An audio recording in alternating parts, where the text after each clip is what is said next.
Selamat sore teman-teman semua. Perkenalkan, saya Matthew sebagai pemandu acara pada hari ini. Terima kasih karena telah mengikuti acara Combination 3 Indonesian Culture and Pop Culture.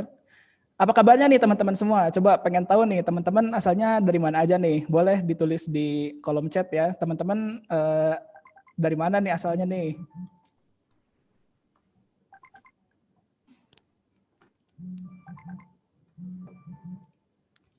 Ya teman-teman. Mungkin ada yang dari luar Bandung gitu kan, ada yang dari luar Jawa Barat mungkin. Oke, ada dari Ngawi, Jawa Timur, mantap. Oke, keren. Ada yang dari mana lagi nih teman-teman nih? Ada yang dari Pekalongan. Oke, dari Bandung, ya. Oke, teman-teman mantap ya semua. Terima kasih udah hadir di acara Combination 3 pada hari ini. Dan sebelum memulai acara pada hari ini, mari kita awali dengan doa. Doa akan saya mulai dengan iman Kristiani, dan bagi teman-teman yang beragama lain boleh menyesuaikan. Mari kita berdoa. Bapak, terima kasih karena kami masih diberikan kesempatan Tuhan sekali lagi untuk bisa mengadakan acara combination ini Tuhan, meskipun secara online, tapi kiranya Kau yang sertai Tuhan dari awal, pertengahan hingga akhirnya, supaya kiranya setiap acara yang kami selenggarakan bisa berjalan dengan lancar tanpa kekurangan suatu apapun Tuhan. Terima kasih Tuhan, hanya dalam nama-Mu saja kami berdoa dan mengucap syukur. Amin. Perkenalkan, kami adalah Pasukan Komik Maranatha, sebuah unit kegiatan fakultas yang dinaungi di bawah Fakultas Seni Rupa dan Desain Universitas Kristen Maranatha. Pasukan Komik Maranatha bergerak di bidang ilustrasi dan komik. Kami memiliki pameran tahunan yang bernama Combination yang sudah dimulai sejak tahun 2018.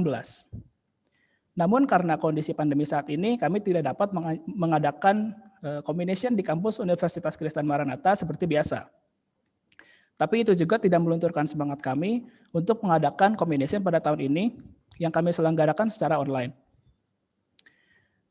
Kami juga berterima kasih atas kehadirannya untuk Ibu Irena Vanessa Gunawan, STMkom, selaku Dekan Fakultas Seni Rupa dan Desain Universitas Kristen Maranatha, dan juga kepada Pak Hendra Setiawan, BFA/MA, selaku Ketua Program Studi Desain Komunikasi Visual Universitas Kristen Maranatha. Kami juga ingin berterima kasih kepada Wakom sebagai partner kami dalam acara ini, dan juga kepada komunitas partner kami, ada komunitas Komik Despro atau Kokoro, Digital Art Brush, dan KOI atau Komunitas Ilustrasi dari Institut Teknologi 10 November. Dan juga, ada juga Kanvas dari Universitas Ciputra, dan Gensiken dari Institut Teknologi Bandung. Dan sebelum memulai acara Combination 3 pada hari pertama ini, kita akan mendengarkan kata sambutan dari Ibu Irena Vanessa Gunawan, STMkom, selaku Dekan Fakultas Seni Rupa dan Desain Universitas Kristen Maranatha. Kepada Ibu Irena, waktu dan tempat dipersilakan. Selamat sore semuanya. Bersyukur kita bisa ketemu sore ini ya dalam pertemuan virtual, dan ternyata seperti yang kita tahu, virtual ini justru bisa mendekatkan jarak ya, bahkan menghilangkan jarak dan mendekatkan kita semua ya. Nggak ada lagi masalah transportasi, masalah sampai tadi yang dari Jawa Timur ada ya tadi ya, luar biasa. Saya sangat berbangga dengan Pasukan Komik Maranatha ini ya, karena ini merupakan salah satu unit kegiatan mahasiswa di Fakultas Seni Rupa dan Desain Maranatha yang sangat eksis ya, eksis di dalam berkarya, eksis di dalam networking, sampai bisa bikin acara sekeren ini. Semangat terus ke depannya, dan semakin saya percaya dari portofolio yang luar biasa ini, kalian akan terus berkembang jadi desainer yang hebat ya. Saya juga berbangga karena bisa pada kali ini Combination 3 ini tahun ini, terlepas dari kondisi pandemi COVID, Pak Komar ini bisa melaksanakan pameran ilustrasi dan komik virtualnya ya. Dan saya sangat salut karena acara ini boleh melibatkan komunitas dari berbagai universitas juga maupun dari masyarakat umum juga. Seperti yang kita tahu, komik itu merupakan salah satu alat komunikasi sebetulnya ya, dan juga merupakan media di mana kita bisa menyampaikan pesan gitu ya, apakah itu dengan atau tanpa teks. Dan saya melihat sendiri dari combination yang pertama gitu ya, bahkan sebelum ada combination tuh sebetulnya ya, betapa kalian-kalian ini yang masih muda-muda itu sudah begitu banyak mengembangkan kemampuannya di dalam mengkreasikan berbagai komik ya, karakter dan seterusnya. Dan itu juga saya senang sekali bahwa Combination 3 ini tidak hanya berupa pameran, tapi juga dilengkapi dengan webinar-webinar ya, yang bisa memperkaya pengetahuan kita di bidang komik, menggambar, dan juga saya lihat ada yang tentang creative planner dan juga perkembangan dari tren animasi. Itu sangat diperlukan. Seperti yang kita tahu, desain komunikasi visual Maranatha itu punya satu konsentrasi, yaitu game grafis ya. Jadi ini sangat mendukung sekali di dalam perkembangan konsentrasi ini. Demikian dari saya mengucapkan terima kasih untuk para panitia yang sudah bekerja keras, untuk Pak Hendra dan para struktural, para dosen, para panitia, dan tentu saja dengan Pak Komarnya sendiri, kalian luar biasa, semangat terus. Dan juga untuk para partisipan yang boleh mengikuti rangkaian kegiatan ini, selamat berpameran dan berwebinar. Terima kasih, selamat sore. Oke, terima kasih atas kata sambutannya Ibu Iren. Berikutnya kita juga akan mendengarkan kata sambutan dari Pak Hendra Setiawan, BFA MA selaku Ketua Program Studi Desain Komunikasi Visual Universitas Kristen Maranatha. Kepada Pak Hendra, waktu dan tempat dipersilakan. Halo, selamat sore semuanya. Terima kasih karena semuanya sudah menyempatkan waktu untuk datang di acara Combination ini. Saya sendiri sangat bangga ya dengan diadakannya Combination ini. Di sini kita ada pameran, ada workshop, ada talk show, ada webinar gitu ya. Jadi betul-betul banyak sekali informasi yang bisa kita dapatkan dari kegiatan ini gitu. Ya, saya berharap gitu dengan mengikuti rangkaian acara yang diadakan di Combination ini, pengetahuan kita, wawasan kita tentang komik, ilustrasi, animasi, game itu akan menjadi semakin dalam dan semakin luas ya. Dengan demikian, buat kita semua, terutama untuk mahasiswa yang sedang belajar di bidang ini, kalian bisa semakin mencintai ya, semakin passionate gitu. Kalian semakin bisa dikuatkan lagi. Memang saya suka banget gitu di bidang ini gitu ya. Semoga desire itu semakin ditimbulkan gitu sesudah kalian mengikuti acara Combination ini gitu ya. Itu aja. Saya harapkan acara ini dapat berlangsung dengan lancar sampai akhirnya. Terima kasih. Terima kasih Pak Hendra atas kata sambutannya. Dan berikutnya juga kita akan mendengarkan kata sambutan yang terakhir dari Beverly Clara selaku Ketua Acara Combination 3 ini. Kepada Beverly, waktu dan tempat dipersilakan. Kak Matthew, halo semuanya. Salam sejahtera untuk kita semua. Perkenalkan, nama saya Beverly Clara, Ketua Panitia Combination 3. Puji syukur kita ucapkan pada Tuhan Yang Maha Esa yang telah memberikan rahmat dan karunia-Nya kepada kita, sehingga kita dapat berkumpul bersama dengan keadaan yang sehat via acara online Combination 3. Sebelumnya saya mengucapkan terima kasih kepada Ibu Irena Vanessa Gunawan, STMkom, selaku Dekan Fakultas Seni Rupa dan Desain Universitas Kristen Maranatha, dan Pak Hendra Setiawan, BFA MA, selaku Ketua Program Studi Desain Komunikasi Visual, yang telah berkesempatan hadir dalam opening Combination 3.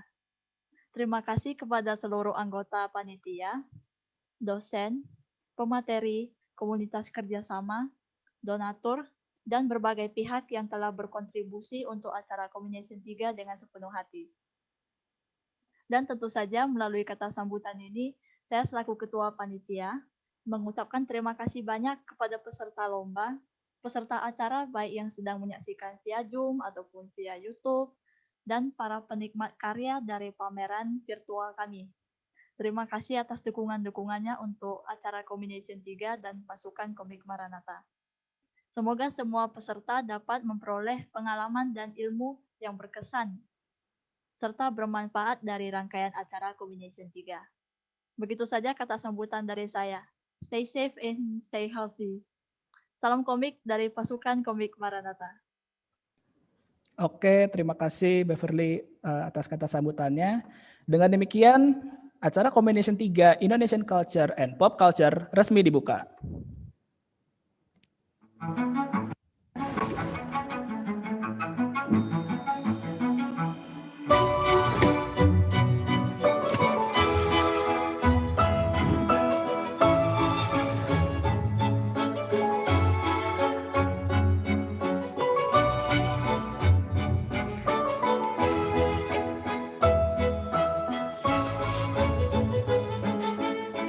Da-Ai-Mi, Natural Ingredients. Oke teman-teman, jadi kita mau ngenalin nih sebuah produk mie instan vegan dari Indofood yang namanya mie Da-Ai. Mie vegan Da-Ai tersedia beberapa varian rasa, ada 2 rasa utama yaitu yang rasa goreng dan rasa soto. Mie Da-Ai selain enak banget juga sehat loh karena nggak pakai pewarna, nggak pakai pengawet, dan juga nggak pakai perasa buatan. Jadi udah pasti sehat banget dan sudah bersertifikat halal MUI. Jadi buat teman-teman yang lagi di tanggal tua nih dan masih pengen sehat ya bisa beli mie Da-Ai ini yang harganya cuma 3.500 aja per bungkus untuk varian goreng dan varian soto.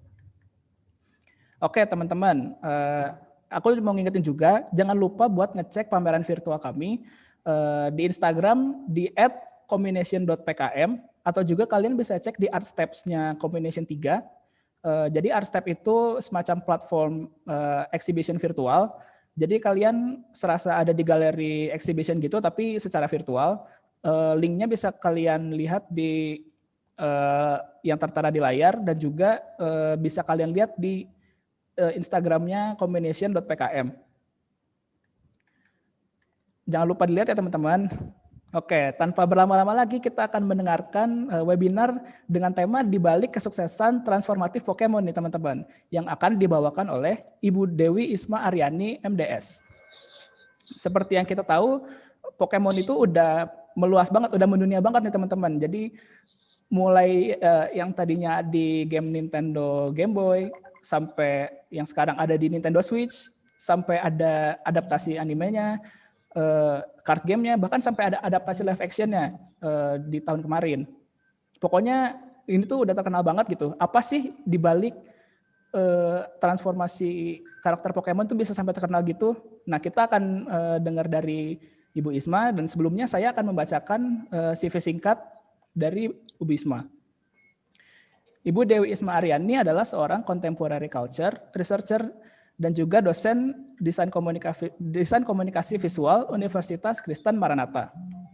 Beliau merupakan lulusan S1 Desain Produk Institut Teknologi Bandung tahun 2005 dan pendidikan S2 Magister Desain, program beasiswa unggulan Dikti Konsentrasi Game dan Digital Media Institut Teknologi Bandung tahun 2012. Beliau memiliki ketertarikan dan minat kepada desain game, desain produk, budaya, maupun desain produk penunjang gaya hidup. Oke, kita sapa. Selamat sore Ibu Isma. Sore. Apa kabarnya Ibu? Baik, baik. Oke Ibu, dan teman-teman untuk memulai webinar ini kepada Ibu Isma, waktu dan tempat dipersilakan. Oke, terima kasih. Bisa tolong dibantu ini, share screen-nya. Dibantu panitia maksudnya.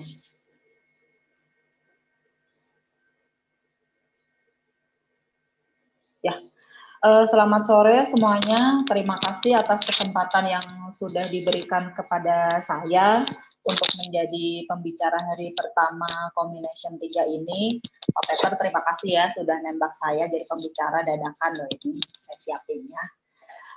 Saya akan membawakan materi tentang Pokemon ya. Sebenarnya kenapa sih saya mengangkat tentang Pokemon? Ya karena satu dan lain hal, ini menjadi topik tesis saya sekitar 8 tahun yang lalu.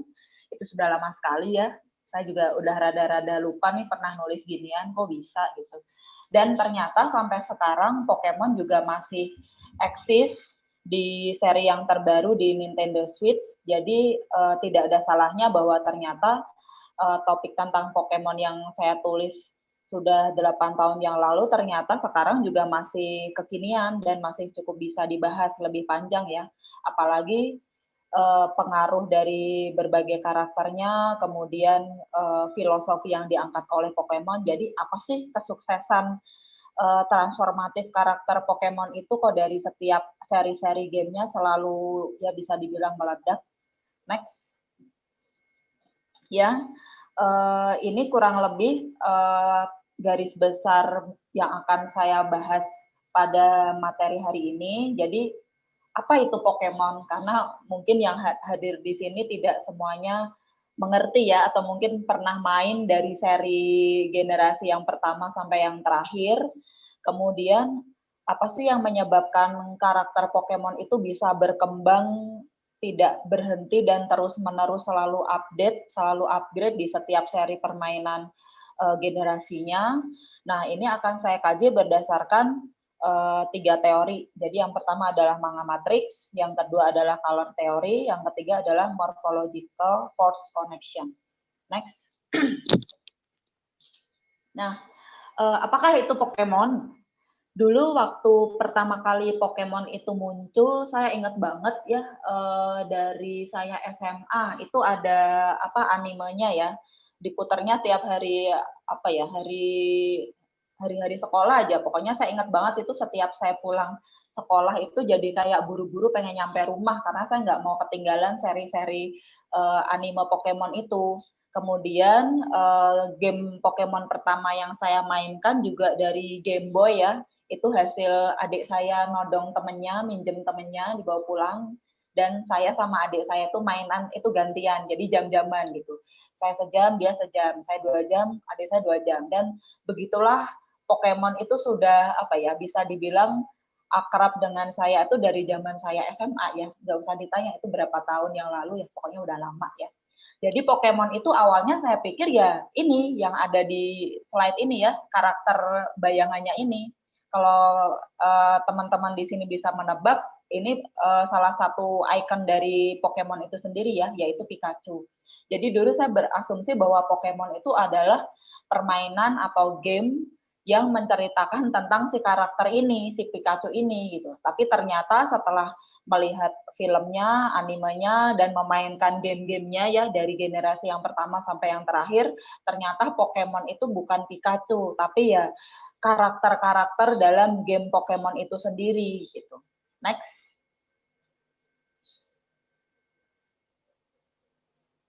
Ya. Nah, jadi kalau misalnya dari bahasa aslinya Pokemon itu kan sebenarnya pocket monster ya. Jadi bisa dibilang bahwa monster atau makhluk yang bisa dimasukkan ke dalam saku atau pocket. Pocket di sini ya diwakili oleh bola Pokemon itu. Jadi ketika dia masuk ke dalam bola Pokemon, kita nggak bisa membayangkan monster itu seukuran sebesar apa, di dalamnya ngapain, tapi ketika dikeluarkan ya seperti halnya makhluk-makhluk yang lucu ya, sebenarnya menurut saya bukan monster sih, karena image monster itu lebih lekat dengan sesuatu yang menyeramkan, sesuatu yang menakutkan, sesuatu yang jahat gitu ya. Tapi kan monster di dalam permainan Pokemon atau anime Pokemon ini adalah sesuatu makhluk yang lucu sebenarnya. Jadi kalau dibilang monster, saya agak kurang setuju sih, tapi mungkin ya bagi si kreatornya ada pertimbangan sendiri ya kenapa menyebut dengan monster, bukan istilah yang lain. Next. Nah, dari saya melakukan penelitian tentang Pokemon ini pada waktu saya tesis tahun 2012, itu saya masih sampai di generasi ke-5. Generasi 1 sampai 5, dan ternyata sekarang pun masih berlanjut dan sudah masuk ke generasi ke-8 ya. Jadi kurang lebih total karakter Pokemon ya dari hasil riset saya, dan saya memainkan juga, saya menghitung koleksi-koleksi Pokemon yang sudah saya tangkap di dalam game, itu kurang lebih ada 890 karakter. Itu termasuk hasil karakter yang berubahnya ya atau evolusinya. Jadi bukan karakter singlenya saja, tapi sudah keseluruhan.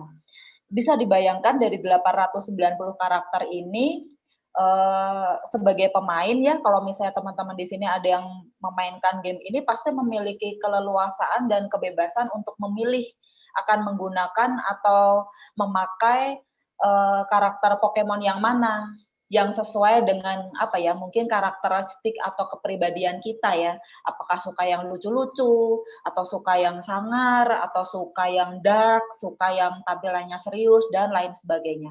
Jadi di sini tidak terbatas bagi kita untuk menggunakan 1 atau 2 karakter terus-menerus dari awal sampai akhir. Kita bisa bergantian untuk menggunakan karakter-karakter yang lainnya juga. Next. Nah, dari penelitian saya temukan ada 4 unsur Pokemon yang utama ya. Kenapa Pokemon itu sangat fenomenal, sangat mendunia, sampai sekarang ini masih sangat booming ya.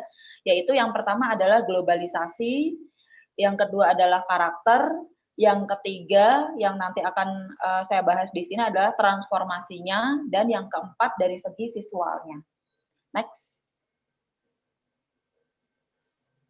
Nah, globalisasi di sini adalah Pokemon itu tidak mengenal apa ya, ras atau suku atau kepercayaan tertentu ya. Jadi Pokemon itu dapat diterima secara global, secara mendunia. Di Indonesia bisa diterima, di Amerika bisa diterima, di negara belahan Asia dan Afrika yang lain juga bisa diterima, karena beberapa karakter Pokemon itu juga ada beberapa yang diambil dari kultur atau mungkin perwakilan kepercayaan dari beberapa negara tersebut gitu.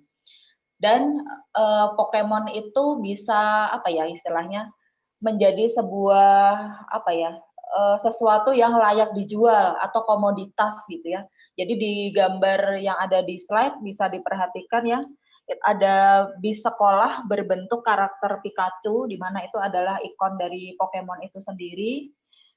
Dan ini di Jepang itu hal seperti ini sudah sangat biasa ya. Jadi memang Jepang kita tahu ya negara yang sangat menjunjung tinggi apa ya hasil pemikiran orang-orangnya, apalagi kalau ini kreatornya si si Pokemon ini Satoshi Tajiri ini pintar sekali menjual Pokemon ya. Jadi ke dalam media-media yang memang dalam keseharian orang-orang Jepang itu ya memang digunakan gitu loh. Di sekolah kan akan menarik perhatian untuk anak-anak ya, yang tadinya mungkin mau berangkat sekolah susah, harus sama orang tuanya harus dikejar-kejar dulu, semuanya disiapkan. Ketika anak sekolah ini nanti di sekolahnya diberikan sebuah bis yang sangat menarik seperti ini, saya yakin anak-anak juga nggak usah dikejar-kejar buat sekolah, udah minta sekolah sendiri gitu. Karena mereka ya senang aja ya, karena sekolah seperti bermain gitu. Terus kemudian ada simbiosis di situ, jadi di mana budaya Pokemon ini tidak hanya disukai oleh anak-anak, tapi juga orang dewasa. Bahkan kolektor-kolektor tidak hanya di Jepang, bahkan di negara-negara lain juga sangat mendukung dan menunjang komoditas dari si Pokemon ini sendiri ya, dan otomatis akan menjadi sebuah budaya baru, atau dalam hal ini adalah budaya kontemporer. Selanjutnya.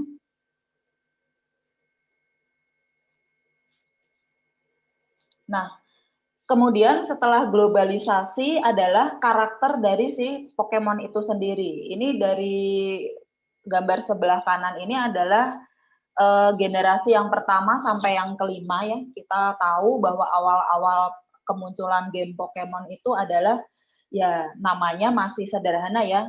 Generasi 1 masih red, green, blue. Jadi sesuai dengan warna. Kemudian ditambah ada edisi khusus yellow, itu menggambarkan karakter starter pack-nya si Pokemon ya. Jadi merah itu Charmander, biru itu yang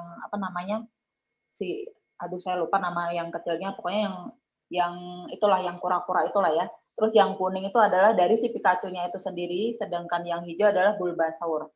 Ya, dari awalnya bermula dari warna-warna, jadi yang warna primer ya merah, kuning, biru diwakili oleh ketiga karakter tadi, ditambah 1 karakter berwarna hijau, dan ini mewakili elemen-elemen juga. Merah itu api, biru itu air, hijau itu tanaman, kuning itu cahaya atau petir atau kilat. dan kemudian berubah menjadi nama elemen-elemen yang lain lagi. Di generasi kedua itu mengutamakan apa ya, seperti batu-batu berharga ya, batu gold, silver, kemudian kristal, ditambah generasi ketiga dilanjutkan lagi dengan ruby, safir, dan edisi eksklusif dari fire red, leaf green, dan emerald. Kemudian generasi keempat itu adalah masih bebatuan juga ya, diamond, pearl, dan platinum, ditambah dengan edisi eksklusif dari hard gold dan soul silver.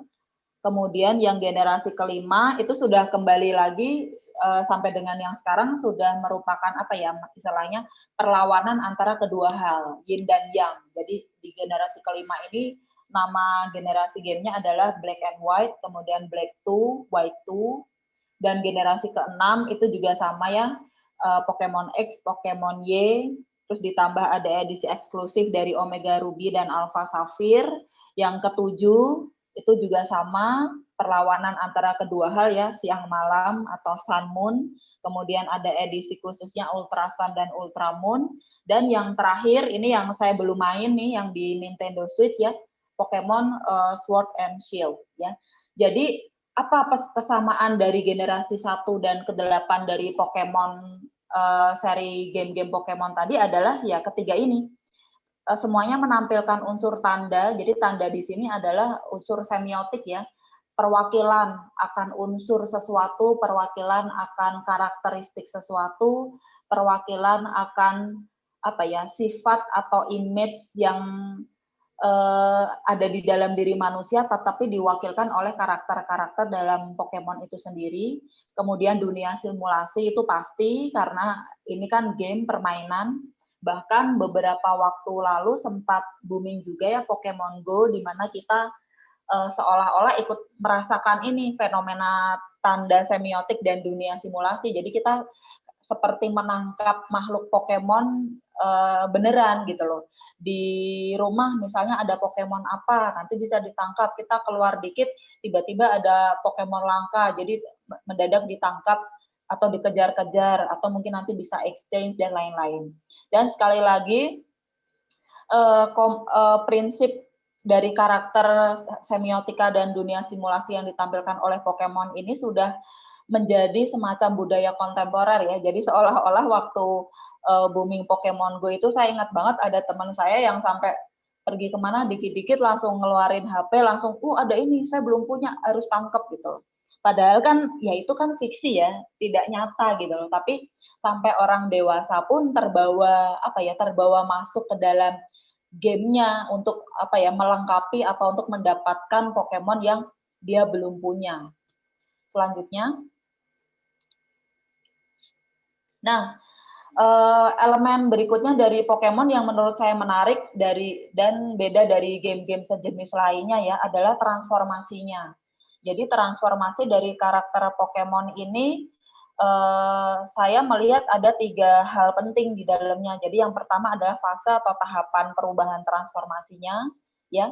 Di gambar ini saya ambil contoh yang paling mudah lah ya, karena ini kan dalam keseharian kita juga siapa sih yang nggak tahu ulat, siapa sih yang nggak tahu kupu-kupu gitu loh. Tapi kan kita suka kelewat ya antara transisi ulat ke kupu-kupu itu menjadi apa gitu. Nah di sini di dalam karakter Pokemon ini Caterpie sebelum menjadi Butterfree itu menjadi Metapod atau kepompong dulu sebenarnya ya. Jadi sebenarnya kalau saya pribadi sih dengan bermain Pokemon itu juga saya belajar sesuatu gitu loh. Saya belajar bahwa dari tahapan hewan ini tuh nanti menjadi ini toh. Nantinya akan menjadi ini toh, dimana dulunya waktu mungkin masih sekolah ya, SMP, SMA belajar biologi, itu kan namanya perubahan-perubahan seperti ini kalau harus dihafalkan pusing ya, tapi ketika bermain Pokemon kita bisa menikmati gitu loh. Dan kita bisa jadi tahu, bisa jadi paham bahwa ternyata menarik ya perubahannya gitu loh. Bahkan di dalam permainannya kita itu jadi tertrigger gimana caranya karakter yang saya mainkan sekarang nih bisa berevolusi, bisa berubah wujud dengan cepat gitu. Kemudian ada unsur metafora dan personifikasi juga di situ. Jadi karakter Pokemon itu menurut saya bisa menggambarkan dari orang yang memainkannya. Kalau ini dari sisi game ya, misalnya saya suka hal yang apa ya, lucu sih enggak ya, pokoknya saya suka yang apa namanya, tampilannya itu seperti gesit gitu loh. Jadi biasanya karakter yang saya ambil yang nggak jauh-jauh ya dari Pikachu, terus kemudian yang apa namanya, yang anjing atau hewan-hewan yang lain yang dia kecepatannya itu memang mewakili sifat gesit itu gitu loh. Tapi beda lagi ketika nanti ada karakter Pokemon yang memang harus ditangkap dan itu karakter legendaris dan tidak ada unsur gesit di situ, ya pasti saya akan penasaran kan. Ini dia mempersonifikasikan apa ya? Dia di sini membawa elemen apa, membawa sifat apa, membawa karakter apa. Jadi di dalam transformasinya juga kita jadi terpancing bahwa ini hewan apa sih sebenarnya. Jadi selama memainkan permainan itu juga kita ikut berpikir gitu loh, ingin mengembangkan dari karakter yang kita mainkan gitu.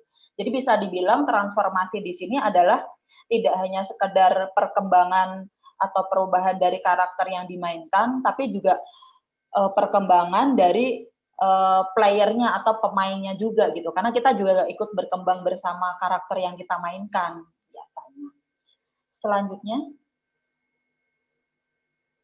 Nah, secara visual ini juga saya agak susah ya menemukan image yang mendekati gitu loh. Karena tidak semua karakter Pokemon itu diambil berdasarkan hewan asli ya atau hewan nyata ya. Beberapa ada imajinasi dari si kreatornya juga, si Satoshi Tajirinya. Tapi beberapa karakter sih saya berhasil menemukan bahwa ini adalah perwujudan dari hewan yang memang benar-benar ada atau nyata gitu ya. Contohnya ada di slide itu adalah yang karakter Shedinja itu ternyata dari kulit jangkrik ya. Jadi bukan jangkrik hidup tapi apa ya? Bekas selongsong jangkrik yang dia ganti kulit gitu loh. Makanya si Shedinja itu juga kalau dimainkan nyebelin banget gitu. Sekali kena mati gitu ya.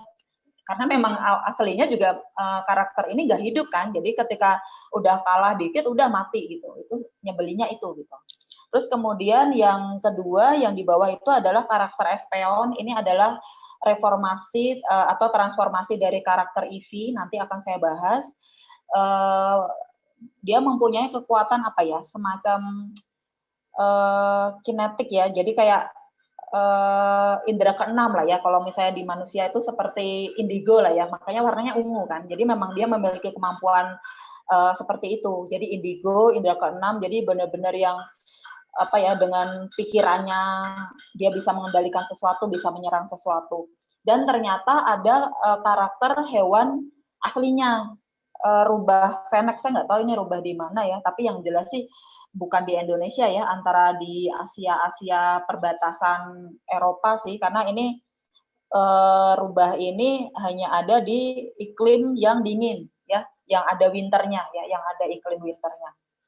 Nah, dengan demikian visual dari Pokemon itu adalah dia memiliki unsur ikonik ya, bisa jadi dia mewakili apa hewan tertentu. Kemudian simplifikasi di sini adalah penyederhanaan ya. Jadi tidak semua hewan yang ada di dalam dunia nyata itu oleh si kreator Pokemon itu dipindahkan menjadi karakter Pokemon apa adanya, tapi disederhanakan biar gimana juga unsur cuteness dalam Pokemon itu tetap ditampilkan kan, karena memang itu salah satu apa ya, keunggulan Pokemon dibandingkan game-game sejenis lainnya gitu, karena karakter Pokemon itu lucu-lucu gitu, lucu tapi apa namanya, asik buat dimainkan, bisa berkembang gitu. Terus kemudian subjektif, nah subjektif di sini ya kembali lagi ya yang tadi sudah saya sebutkan, ini mewakili karakter dari pemainnya, ada kecenderungan orang yang memainkan Pokemon itu akan memilih karakter Pokemon yang sesuai dengan kepribadiannya. Yang terakhir adalah universal. Jadi walaupun ini tidak saya tampilkan di sini misalnya ya bahwa Shedinja itu dari kulit jangkrik, Espeon itu dari rubah, pasti kita semua yang di sini setuju bahwa karakter Pokemon tertentu itu seperti mengingatkan atau merepresentasikan akan hewan-hewan yang pernah kita lihat. Selanjutnya. Next. Nah, jadi Secara garis besarnya adalah kenapa karakter game-game Pokemon itu bisa berkembang sampai sejauh ini ya, dari yang generasi 1 sampai generasi 8 menjadi 890 karakter ya, karena ini. Yang pertama adalah personalitas ya, jadi mewakili karakter personifikasi dari orang yang terlibat atau orang yang memainkannya. Yang kedua adalah unsur budaya dan gaya hidup kontemporer. Karena Pokemon itu ya sebenarnya dalam keseharian kita ada gitu loh. Tapi kadang kita suka nggak nyadar. Nah, ketika ada game Pokemon itu akhirnya ditunjang dengan sisi komoditasnya ya, ada figur-figur Pokemonnya, atau mungkin yang digambar ini ya, kalau misalnya yang sudah sangat Pokemaniak ya, Pokemon mania sekali, baik yang perempuan maupun laki-lakinya ketika menikah pasti akan memilih dengan cara ini. Saya juga pengennya kayak gini ya, cuman sayangnya suami saya nggak suka Pokemon sih. Ya sudah gitu. Akhirnya saya tidak mendapatkan tempat cincin berbentuk bola Pokemon ini. Padahal kan lucu ya, menurut saya ya memang orang semakin kesini akan memilih yang sesuai dengan gaya hidup dan kecenderungan dia menyukai atau cinta sesuatu. Gitu. Selanjutnya,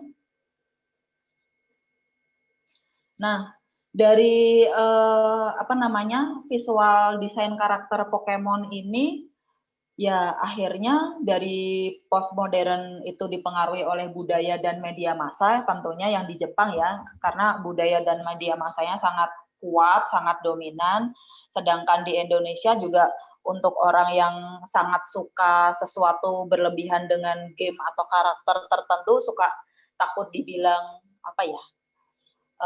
otaku sih nggak seberapa ya, kalau udah parah itu namanya apa sih, wibu ya, kalau saya nggak salah ya. Kadang suka malu kan, image-nya kayak negatif gitu loh. Padahal kan ya nggak ada salahnya gitu, kalau misalnya kita menyukai sesuatu dan sampai harus beli, mengkoleksi dan lain-lain ya karena memang itu wujud dari pengaruh budaya dan media massa di era postmodern seperti sekarang ini. Menurut saya itu normal-normal saja sih, tidak ada yang aneh ya. Kemudian hiperrealis jelas, karena kan namanya juga ini karakter dalam game ya, karakter dalam game dan anime otomatis melebih-lebihkan gitu loh, jadi hiperrealis, tidak nyata, tapi ya kita suka gitu loh, makanya itu terus bertahan sampai sekarang. Dan akhirnya menjadi budaya yang kontemporer, jadi yang tadinya itu berlebihan, untuk sebagian orang mungkin agak malu ya, tapi akhirnya karena terus-menerus akhirnya menjadi terbiasa, dan akhirnya terbentuklah semacam komunitasnya gitu. Jadi kalau di Indonesia sih ada kecenderungan ya, yang suka main game tebak-tebakan akan membentuk komunitas, nanti kumpul-kumpul. Yang suka main game yang seperti Pokemon atau mungkin Digimon, saya yakin juga pasti ada komunitasnya sih kalau misalnya kita mau nyari ya. Gitu. Next. Selanjutnya, nah, jadi identifikasi dan analisis dari karakter Pokemon yang akan saya bahas di sini nanti adalah tentang Eevee ya. Saya akan membahas dari 3 sudut pandang ya. Yang pertama adalah tentang manga matriksnya, kemudian color theory atau teori warnanya, yang ketiga adalah morphological force connection-nya. Next. Nah, ini contoh variasi dari karakter Eevee dari terakhir saya tesis masih ini ya. Ternyata setelah saya tesis ada satu tambahan, Sylveon. Nah, itu nggak masuk di sini gitu. Nah, dari satu karakter Eevee di sini teman-teman bisa lihat ya, di bawahnya bisa menjadi varian sebanyak 7 ya. Dari 3 yang pertama itu Vaporeon, Jolteon, dan Flareon itu ada di generasi pertama ya, red, green, blue, sama yellow, itu masih menggunakan batu evolusi ya. Jadi dulu saya sampai main ini setiap punya batu itu sampai disayang-sayang gitu, jangan saya pakai dulu, saya nunggu mau evolve-in si Eevee nih supaya saya punya karakter si Eevee yang evolve-nya lengkap semua, Flareon punya, Vaporeon punya, Jolteon punya. Jadi batunya itu jumlahnya cuman berapa, tapi saya pakainya hanya untuk karakter tertentu ya, karena memang saya waktu itu pengennya bisa punya beberapa Eevee gitu, karena memang karakternya unik-unik ya, nggak ada yang sama gitu. Terus kemudian yang karakter Eevee berikutnya ada Espeon dan Umbreon. Nah ini agak susah ya, dulu nggak ketahuan gimana cara evolve-nya. Nah otomatis kan cari tahu ternyata dia hanya bisa berevolusi ketika happiness-nya itu meningkat, dan berubahnya itu tergantung waktu ya. Jadi kalau yang Umbreon itu malam hari, kalau yang Espeon itu siang hari. Ya ini sebenarnya sama sih, perwakilan antara yin yang ya. Jadi pagi pagi dan malam gitu loh. Jadi pemain itu nggak bisa gegabah kalau mau evolve, harus nunggu, aduh ini bentar lagi mau evolve, simpan, jangan dikeluarin dulu, nanti di evolve-nya pas udah masuk waktu yang diinginkan gitu. Terus di generasi Pokemon berikutnya ada tambahan lagi yang karakter Eevee-nya. Jadi yang dia hanya bisa berubah di lokasi tertentu ya. Jadi tidak sembarangan lokasi bisa berubah menjadi ini, dan ini juga luar biasa effortnya, mainnya gimana sampai cari tahu walkthrough untuk main Pokemonnya supaya ini dapat semua ya. Next. Nah ini sebenarnya dulu waktu saya melakukan tesis ini sempat kepikiran, aduh apa saya coba email Satoshi Tajiri gitu ya, saya nanya gitu, kenapa dia menciptakan Pokemon, kenapa dia menciptakan karakter Pikachu dan karakter-karakter lainnya. Saya sudah menyusun draft untuk saya emailkan, tapi kok saya mikir, aduh kayaknya lama nih, nggak dibales-bales kan. Ya kalau misalnya dia bisa fluent in English ya, maksudnya bisa menjawab email saya dengan cepat gitu. Karena saya juga akan diburu waktu kan pada waktu mengerjakan tesis.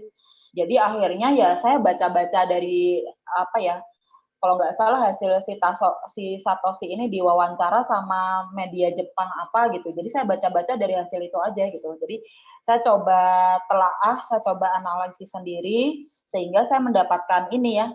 Jadi konteks budaya asal atau Jepang itu sangat diangkat sekali di dalam karakter Pokemon ini ya. Biar gimana juga emang Pokemon ini kan asalnya dari Jepang ya, otomatis kan Jepang ingin mengangkat budayanya biar dikenal oleh negara lain gitu.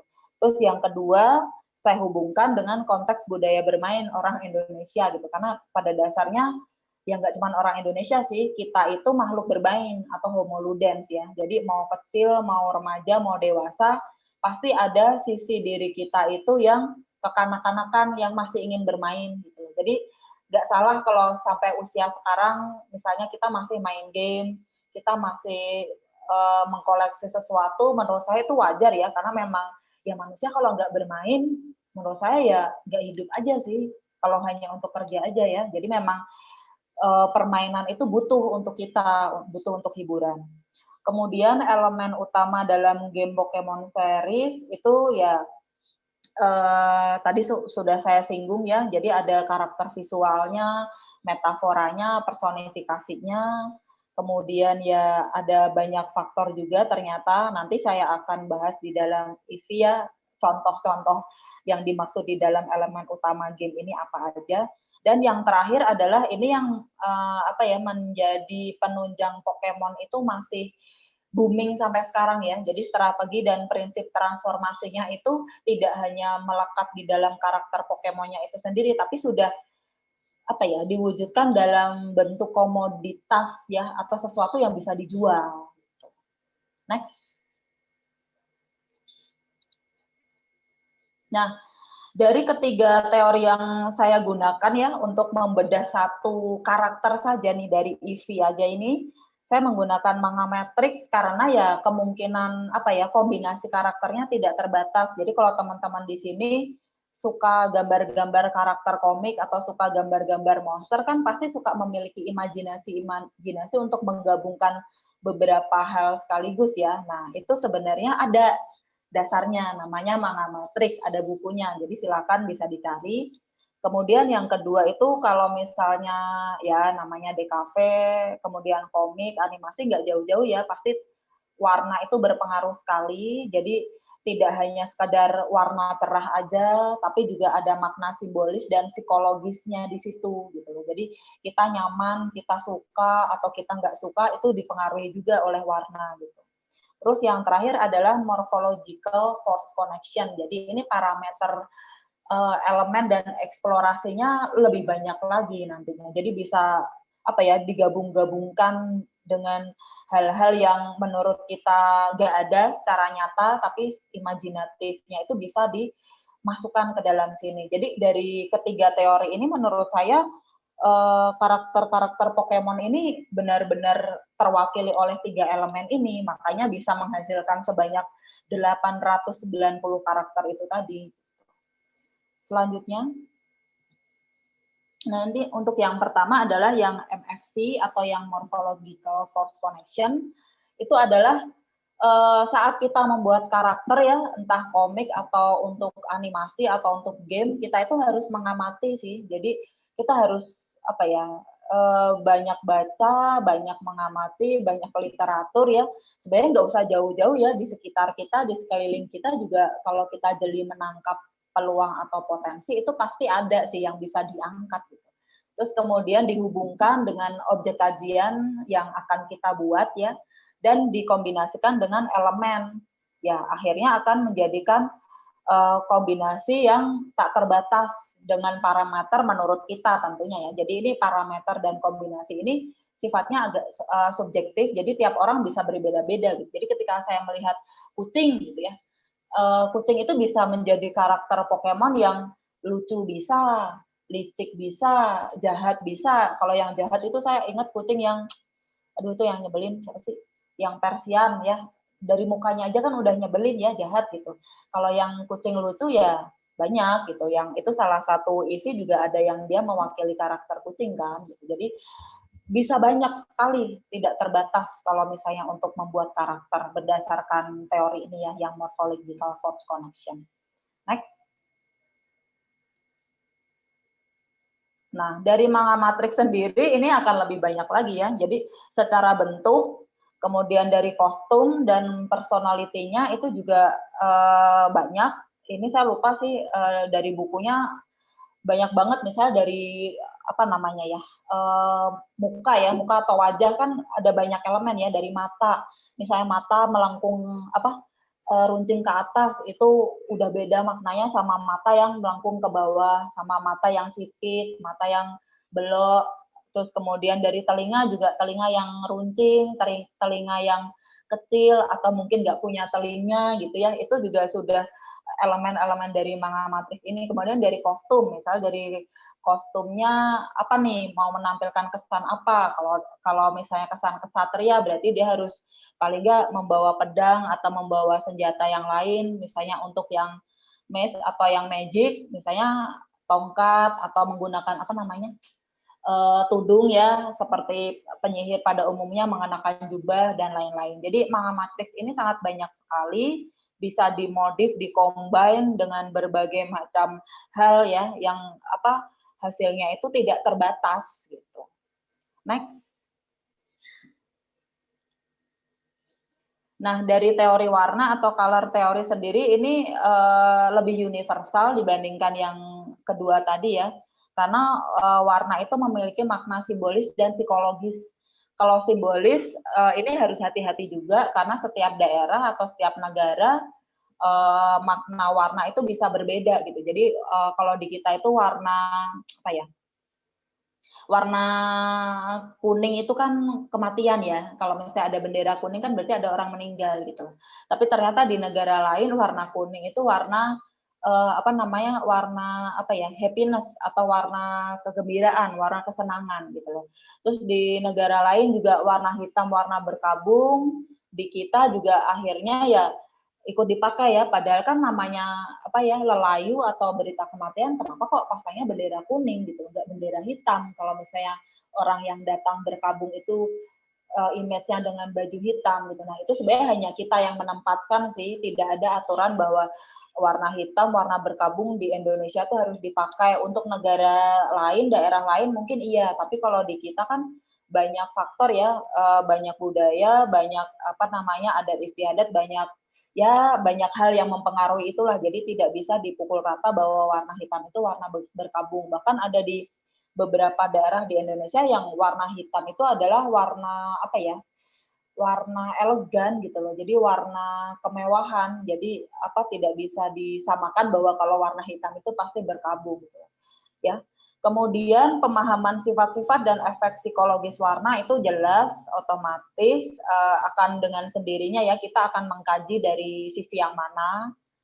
Kemudian kombinasi warna pada karakter juga mewakili sifat tertentu. Jadi rata-rata kalau karakter yang warnanya kuning ya seperti Pikachu contohnya ceria kan ya, rata-rata pembawaannya itu selalu senang, selalu apa ya, cheerful, selalu happy, nggak pernah yang sedih. Nah, kira-kira mungkin orang yang suka memakai karakter Pikachu ya kurang lebih pembawaannya seperti itu gitu. Kemudian kalau ada karakter yang warnanya merah ya berarti dia meledak-ledak ya kayak petasan, gampang tersulut emosi atau marah gitu, atau mungkin gampang panas, gampang ya itulah intinya gampang menyala lah sesuai dengan warnanya ya. Nah, itu juga di karakter Pokemon juga menjadi apa ya pemahaman secara visual ya, kita secara apa ya lihat warna juga karakter ini kok lucu ya warnanya kuning, coba oh ya ternyata kemampuannya pas dipakai main, oh ya benar berarti dia memang tipikalnya seperti ini gitu loh. Terus kalau misalnya ada warna yang ungu atau warna yang cenderung gelap juga apa ya rata-rata itu secara karakter ketika dimainkan cenderung geraknya lambat atau mungkin kurang gesit atau yang apa ya istilahnya, tapi defense-nya bagus mungkin ya dari situ sih. Next. Nah, apa sih evolusi dalam Pokemon itu? Sebenarnya waktu saya menggunakan istilah evolution di dalam tesis ini ya saya sempat dicecar habis-habisan sama kedua pembimbing saya ya karena menggunakan evolusi seolah-olah saya mendukung teorinya Darwin tentang evolusi gitu loh. Padahal evolusi di sini adalah ya yang ada di game Pokemon itu gitu loh, bukan berarti saya mendukung teori evolusi bahwa kita itu dulu nenek moyangnya monyet, bukan ya, tapi ya karena memang Pokemon menggunakan istilah itu gitu. Saya pun agak kesulitan menggunakan mengistilahkan fase perubahan Pokemon dari karakter satu ke karakter yang lain selain menggunakan kata evolusi itu saya agak susah gitu kok. Dibilang transformasi agak kurang cocok gitu loh karena ya transformasi kan menurut saya hanya perubahan parsial ya. Jadi bukan menyeluruh gitu. Sedangkan evolusi itu total, awalnya apa, kemudian setelah berubah dia menjadi berubah sama sekali dari bentuk awal, sedangkan transformasi menurut saya itu masih menyisakan dari bentuk sebelumnya gitu loh. Nah, kalau di dalam Pokemon itu sendiri yang disebut dengan evolusi adalah perubahan bentuk ya, jadi ya berubah bentuk, berubah karakter, berubah kekuatan pastinya, di mana itu ada beberapa perbedaan evolusi ya. Ada one evolution, ada dual evolution. Jadi one evolution dia cuma evolusi sekali doang. Kalau dua berarti dia sampai 2 kali. Yang terakhir yang mentok yang ketiganya. Terus ada evolusi bercabang. Jadi kalau misalnya dia di treatment begini, dia berubah menjadi karakter yang apa? Ketika dia tidak di treatment seperti itu, kita nggak sengaja mengarah ke yang lain, akan berubah menjadi karakter yang lain. Dan ada yang berubah karena trade atau ditukar atau exchange. Nah ini yang rada susah nih kalau trade, kalau misalnya kita nggak bermain secara online ya dan nggak original. Karena kebanyakan kan dari game Pokemon yang saya mainkan dari berseri-seri itu ada beberapa yang download juga gitu alias bajakan ya. Nah, agak susah gitu kalau untuk yang trade karena kita harus connect online kan sebenarnya. Nah, tidak berhenti sampai di situ, ternyata Pokemon itu juga mengembangkan evolusi setelah evolusi atau mega evolution gitu ya. Jadi udah berevolusi masih dipaksa untuk berevolusi lagi gitu. Otomatis bentuknya berubah lagi, kekuatannya juga lebih meningkat ya, lebih hebat gitu ya. Dan itu menggunakan alat bantu. Tadinya kan yang evolusi aja itu dari si Pokemonnya itu sendiri, sedangkan untuk mega evolusi itu oleh si trainernya ya istilahnya kalau di dalam Pokemon itu menggunakan alat bantu ya, entah gelang atau dengan bantuan batu-batuan tertentu gitu. Dan di Pokemon yang generasi terakhir, yang generasi ke-8 Sword and Shield itu ada evolusi yang namanya Gigantamax dan Dynamax ya.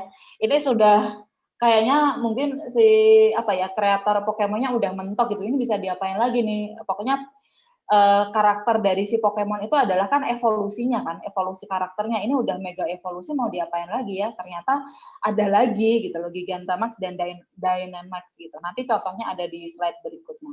Nah, karakter evolusi inilah yang menjadi karakteristik atau ciri khas dari permainan game Pokemon yang menurut saya di game-game sejenis yang lain ya, misalnya seperti Monster Rancher atau Digimon, kalau misalnya teman-teman di sini pernah main, itu evolusinya tidak signifikan seperti Pokemon gitu loh, karena mereka menampilkannya lebih ke hal yang lainnya, sedangkan Pokemon itu sangat fokus sekali pada perubahan karakternya. Jadi kekuatan dari game Pokemon itu adalah di karakter dari Pokemon itu sendiri gitu. Selanjutnya, nah ini adalah beberapa tokoh karakter Pokemon starter pack-nya ya yang bisa dipilih, mau yang apa aja. Ini dari yang generasi 1 sampai generasi ke-8. Biasanya sih kalau misalnya untuk starter mau yang cepet naik level atau menangan ya, milihnya kalau nggak yang karakter api, karakter air gitu. Kalau yang karakter rumput ya, yang warna hijau itu biasanya mewakili karakter rumput atau tanaman, itu agak slow perkembangan karakternya. Jadi untuk berubah evolusinya itu agak susah banget. Jadi harus effortnya benar-benar berkali-kali lipat gitu loh. Sedangkan untuk karakter yang berwarna orange merah ya atau kuning, itu karakter yang mewakili elemen api, itu sangat cepat sekali untuk berubahnya ya, karena memang kita tahu lah ya, unsur api itu kan unsur maksudnya dalam kehidupan manusia itu dipakai ya untuk sehari-hari ya. Jadi memang kita nggak akan bisa lepas gitu loh. Next. Nah, ini yang tadi saya sebutkan, ada yang One Evolution, itu adalah karakter yang dia hanya berevolusi sekali. Jadi ketika sudah mencapai titik level tertentu atau kondisi tertentu, dia akan berubah menjadi karakter yang lain. Ini contohnya adalah yang di kiri atas ya, ada Rattata menjadi Raticat. Itu udah mentok, nggak bisa diapa-apain lagi. Jadi kalau udah saya main game Pokemon, misalnya udah evolve bentuk terakhir, ya udah saya simpan. Saya pakai karakter yang lain yang kira-kira masih bisa di-evolve-in lagi. Untuk yang dual evolution atau two evolution, ini contohnya adalah yang di bawah ya, yang kiri bawah itu naga dari Dratini, kemudian level tertentu menjadi Dragonair, level tertentu menjadi Dragonite ya. Yang sebelah kanan itu adalah yang evolusi bercabang, ini yang tadi saya bilang itu ya. Jadi ketika dia mendapatkan treatment tertentu akan berubah menjadi karakter A, tapi ketika kita ingin karakter yang lain, kita harus mengkondisikan atau menempatkan si karakter tersebut dengan hal yang berbeda, dan ini tidak gampang. Next.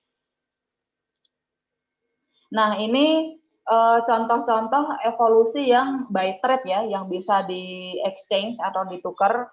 Hampir semua tokoh karakter Pokemon yang ada di sini saya nggak punya, karena harus trade ya.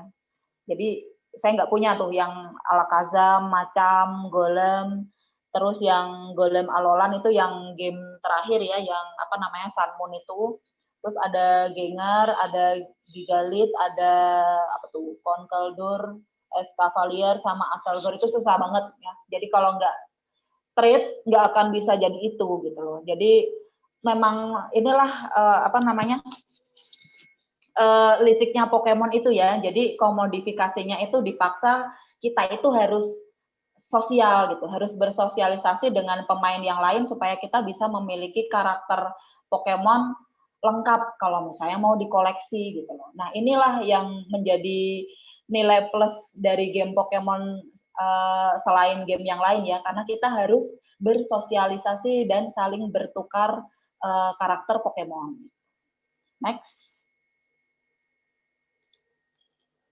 Nah, ini yang tadi yang saya sebutkan di Pokemon yang terakhir generasi 8 yang Sword and Shield, itu ada Dynamax Evolution dan Gigantamax Evolution. Jadi sebenarnya kalau menurut saya sih ini kayaknya Pokemon udah di titik kulminasi ya, udah paling puncaknya, udah bingung mau evolusi karakter yang seperti apa, karena ya balik lagi ke karakter semula gitu loh. Jadi kan awalnya Pikachu, sebelum jadi Pikachu dia dari Pichu, Pikachu, kemudian dia menjadi Raichu.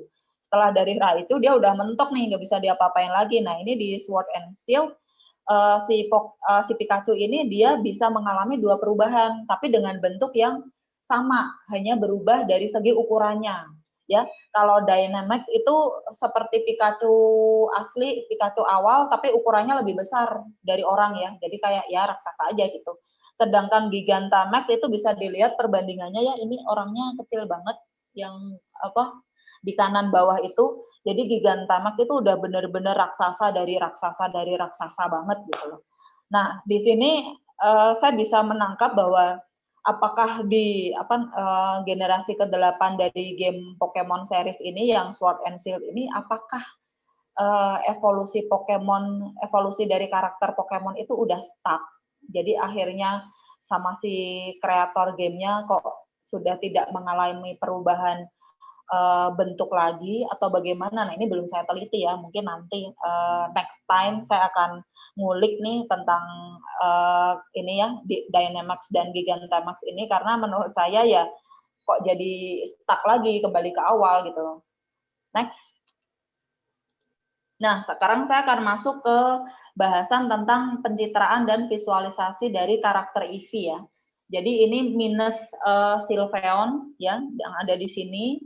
Dari yang tadi karakter awal-awal sudah saya sebutkan dari Eevee-nya, ada Vaporeon, Jolteon, Flareon, kemudian Umbreon, Espeon, terus Glaceon, satu lagi saya lupa nih yang daun ini ya. Nah ini next ke slide berikutnya. Ada beberapa perubahan atau citra dari berdasarkan tadi teori yang saya gunakan ya, yang Manga Matrix sama Morphological Force Connection ya. Jadi teman-teman bisa lihat di situ parameternya ada apa aja dari berbagai elemen karakter Eevee yang ada di situ, dari mulai mata, struktur telinga, kemudian ekor, leher, bentuk tubuh ya. Jadi menurut saya Eevee ini mewakili 2 karakter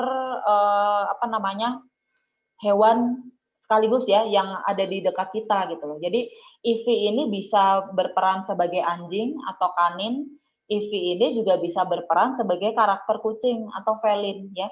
Beberapa gestur dari hasil evolusi Eevee yang sebelumnya itu kalau teman-teman perhatikan ada beberapa karakter yang menyerupai anjing dan menyerupai kucing atau felin. Next. Nah, ini saya juga nggak tahu ya, saya bisa menulis ini dulu luar biasa sekali ya pada waktu tesis. Mungkin karena saya dalam kondisi tertekan, jadi saya bisa mencari sumber dari mana-mana ya, dan akhirnya menemukan ini gitu loh. Jadi saya menemukan bahwa karakter Eevee yang ini ya, Vaporeon sama Jolteon ini adalah referensi dari 4 dewa yang dipercaya oleh bangsa Jepang ya. Jadi kalau misalnya teman-teman suka nonton anime-anime Jepang, pasti banyaklah anime-anime yang mengangkat tentang 4 dewa ini. Jadi 4 dewa ini mewakili arah mata angin ya. Jadi utara, timur, barat, selatan atau tenggara itu diwakili oleh 4 dewa ini. Ya. Nah, si Vaporeon ini mewakili 2 dewa, Seryu dan Genbu, mewakili utara dan timur ya. Elemennya adalah kayu dan air. Jadi sesuai dengan penampilan si Vaporeonnya ya. Dia seperti mermaid ya, seperti mermaid, seperti ikan, warnanya biru, ada sisiknya, entah naga juga, nggak tahu juga ya di situ, karena banyak unsur dilibatkan di situ. Dan karakter Eevee yang satunya lagi adalah yang Jolteon, itu mewakili dari 2 dewa, Susaku dan Byakko ya. Nah, di sini bisa dibilang dari 2 karakter ini mewakili mitologi Jepang atau konsep Shijin 4 dewa. Itu berbeda dengan karakter Eevee yang selanjutnya, next, Espeon dan Umbreon.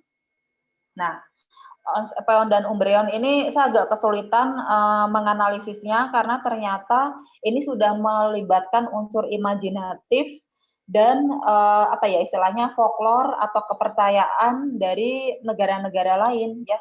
Jadi ada referensi Nekomata itu masih Jepang, Yin Yang ya Cina, Jepang, Korea pasti ada lah itu ya. Kemudian ada Anubis dari Mesir, ada Maneki Neko ini Jepang. Kemudian Carbuncle ternyata dari mitologi Amerika Selatan ya, dan Spanyol. Ini juga Carbuncle beberapa muncul di karakter game yang lain. Nah, ternyata karakter Espeon dan Umbreon ini mewakili bisa dibilang mitologi dan filosofi Tao ya, Taoisme dan konsep Onmyo-do atau keselarasan yang dianut oleh bangsa Jepang ya, antara gelap, terang, yin yang, panas, dingin dan lain-lain. Berikutnya. Nah, karakter Eevee sisanya adalah ya ini sih udah kembali lagi ke ini ya, ke keseharian kita gitu. Jadi konsep Shizen atau keselarasan alam. Jadi ini paling gampang lah saya menganalisis yang ini karena memang dia mewakili dua ini kan. Yang satu mewakili musim semi, hutan hujan tropis, yang satunya lagi musim musim semi, yang satu musim dingin, sorry yang bawah salah. Musim dingin dan hutan kutub ya. Karena memang ada dua itu kan. Ada iklim tropis dan subtropis. Nah, kurang lebih seperti itu untuk yang Eevee karakter ini. Next. Nah, ini lain-lain dari contoh karakter Pokemon yang saya temukan di Pinterest ya. Jadi karakter fanfiction dari Pokemon itu ternyata banyak banget, dari beberapa tokoh digambarkan ulang oleh fansnya ya. Ini yang tengah ini, yang sebelah kiri ya, itu adalah tokoh baru dari gabungan Gardevoir yang di atas, yang hijau itu. Terus yang sebelah kiri itu kelinci, saya lupa namanya siapa. Sama yang kanan yang tadi yang starter pack yang Pokemon yang Black White ya. Nah, ternyata menghasilkan karakter baru gitu loh. Jadi kita jika kita suka menggambar karakter untuk komik, untuk animasi, ternyata nggak usah jauh-jauh ya. Tinggal kita sukanya apa, misalnya suka main Pokemon atau suka nonton game Pokemon, ya sudah dari beberapa tokoh karakter Pokemon yang kita suka di utak-atik digabungkan menjadi karakter baru gitu loh. Jadi sebenarnya menurut saya dari desain-desain yang diciptakan oleh para fansnya berupa fanfic ini adalah fanfiction ya, harapan dari fans kepada si kreator game Pokemon kali ya, maksudnya ini loh, ini dari karakter ini tuh bisa jadi ini gitu loh, coba dibikin atau apa gitu. Mungkin kalau Satoshi Tajiri ngerti bahasa Indonesia atau dia di sini gitu ya, mungkin dia oh iya ya harusnya gini ya, jadi biar tidak muncul yang tadi saya bilang itu ya, yang evolusi Gigantamax dan evolusi Dynamax itu tidak akan ada gitu loh. Karena menurut saya karakter dari sebuah game, apalagi Pokemon itu masih bisa berkembang lebih jauh dan lebih banyak gitu. Next. Nah, ini juga sama ya. Yang sebelah kiri atas itu dari karakter Sylveon. Kemudian misalnya digambar ulang dengan bentuk yang lain, Sylveonnya juga menjadi bermacam-macam kan di situ. Ini yang sebelah kanan itu yang Nebi ya kalau nggak salah ya, yang di Sun Moon. Terus yang kiri bawah itu yang Mimikyu ya, yang Mimikyu itu, nah ini Mimikyu itu mungkin ada ya perwakilan dalam diri kita ya. Jadi Mimikyu itu kan sebenarnya benci banget sama Pikachu kan, tapi dia berkostum seperti Pikachu gitu loh. Jadi nggak, ya kalau dipikir-pikir benar juga ya, kadang kita kan sebel atau nggak suka sama seseorang, sama sesuatu, jangan sampai nanti kita malah mencirikan orang yang kita sebelin itu gitu loh. Nah ini Pokemon, karakter Pokemon itu ternyata ya ada sisi psikologisnya juga ya, yang kita bisa oh iya ya ternyata iya benar juga kayak gini gitu. Next. Nah kesimpulannya adalah ini yang tadi Eevee itu ya, referensi dari 3 karakter yang pertama, yang dari generasi pertama itu Red, Green, Blue, itu adalah Vaporeon, Jolteon, Flareon, itu adalah konsep Shijin, 4 dewa, elemen alam, kemudian dan konsep warna primer, merah, kuning, biru, ya. Dan karakter Espeon, Umbreon, Eevee yang lain, itu adalah konsep mitologi hewan yang tadi saya jelaskan, ada filosofi Taoisme di situ, konsep Onmyo-do, keselarasan alam juga ya, lagi-lagi karena memang bangsa Jepang itu sangat menghargai alam. Jadi alam itu selalu diangkat menjadi bagian dalam penciptaan karakter-karakter game ataupun tokoh-tokoh yang lain. Ini tidak hanya di Pokemon, tapi hampir di semua animasi maupun game yang lain, kalau saya perhatikan pasti ada. Kemudian Liveon dan Glaceon itu adalah konsepsi Zen, sekali lagi keselarasan alam. Next. Nah, dengan kata lain, game Pokemon itu adalah dia sudah memiliki citra tersendiri untuk ide atau gagasan ya dari si kreatornya. Kemudian tampilan grafis visualnya itu sangat menarik dan karakternya yang kaya dan beragam ini menjadi elemen utama dari Pokemon.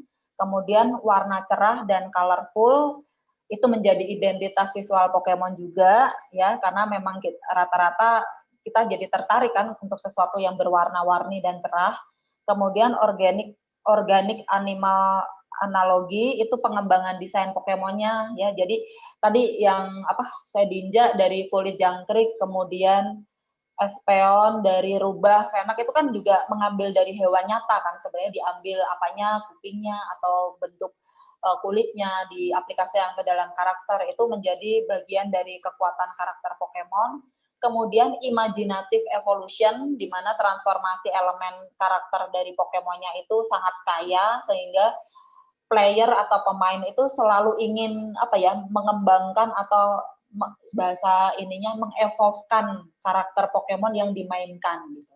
Kemudian ada konsep filosofis dan keselarasan alam ya. Ini lokal konten. Kalau kita kan Indonesia kaya akan budaya ya, budaya Jawa itu seperti apa, budaya Batak seperti apa, budaya Papua seperti apa. Nah, itu bisa menjadi lokal konten, kekuatan dari karakter yang akan kita buat. Kalau teman-teman di sini nantinya akan membuat sebuah komik atau karakter game, itu bisa mengangkat dari budaya kita, sebenarnya nggak usah jauh-jauh.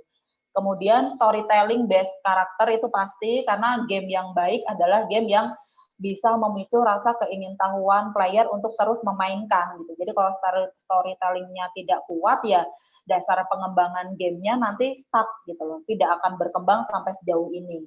Ini bukti dari kekuatan storytelling based karakter ada di dalam Pokemon, karena dari generasi 1 sampai generasi ke-8 ya walaupun storytellingnya gitu-gitu aja kan ya, tapi tetap aja gitu loh masih dimainkan dan masih survive sampai sekarang. Kemudian yang terakhir adalah evolutionary concept atau karakteristik ciri khas dari game Pokemon itu sendiri yang membedakan game Pokemon dari game-game sejenis yang lain ya, seperti yang tadi saya sebutkan ada di Digimon, Monster Rancher, dan yang lain-lain. Itu menurut saya entah kenapa ya, walaupun ada evolusinya juga, ada transformasi karakternya juga, tidak semenarik Pokemon gitu. Next. Nah, ini saya ambil dari Ken Sugimori, itu salah satu game kreatornya dari Pokemon ya. Jadi ya saya percaya banget dengan pendapat dia ini. In many cases, members of the design team get their inspiration and ideas from their experiences or from insects and nature. Jadi nggak usah jauh-jauh ya ternyata. But they also get ideas from their different perspective. Jadi segala hal yang ada di sekitar kita, ada di sekeliling kita, ditambah dengan imajinasi dan perspektif kita, itu akan menghasilkan sebuah desain dan karakter yang kuat. Itu menurut Ken Sugimori, dan saya sangat setuju dengan Ken Sugimori ini. Ya, berikutnya. Terima kasih atas perhatian teman-teman semuanya. Maaf jika terlalu panjang. Jika ada pertanyaan atau tanggapan, silakan. Saya kembalikan kepada panitia. Oke, terima kasih Bu Isma atas pemaparan materinya. Kalau masih dilihat menarik ya teman-teman. Jadi ternyata tuh dari game Pokemon tuh bisa sedalam ini gitu. Dari segi karakter desainnya juga kalau diulik tuh ternyata banyak banget yang ilmunya bisa kepake di dalam ilmu DKV juga gitu. Atau buat teman-teman yang suka bikin karakter atau misalnya gambar-gambar kayak komik gitu. Dan saya juga baru tahu gitu, karena saya juga bukan Pokemaniac ya. Jadi ternyata ada dibagi juga 8 generasi Pokemon gitu. Dari generasi pertama itu Red, Blue, Yellow sampai ke generasi 8 Sword and Shield gitu. Ternyata ada 8 generasi gitu. Kirain cuma kayak satu nyambung terus gitu. Dan ternyata juga ya Pokemon udah jadi sebuah gaya hidup gitu. Sampai banyak yang pakai merchandise Pokemon, terus saya pernah lihat ada orang yang pakai casing TWS Pokeball gitu. Terus juga apa ya, kayak yang seperti yang tadi di slide-nya Ibu Isma juga, yang ngelamar pacarnya pakai Pokeball, itu menarik gitu ya. Bisa dicoba nanti ya. Nah, boleh tuh teman-teman yang mau ngelamar pacarnya gitu, siapa tahu pakai Pokeball bisa.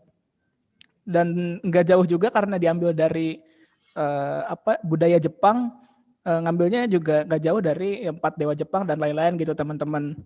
Dan yang paling unik sih ya karena keunikannya Pokemon ini sendiri dari transformasi dan lain-lain, benar juga nih karena beda banget sama Digimon dan game-game serupa gitu. Nah, buat teman-teman nih yang masih ingin bertanya atau masih ada yang kurang jelas, mungkin boleh langsung bertanya di kolom chat. Kita tunggu buat teman-teman, silahkan yang mau bertanya.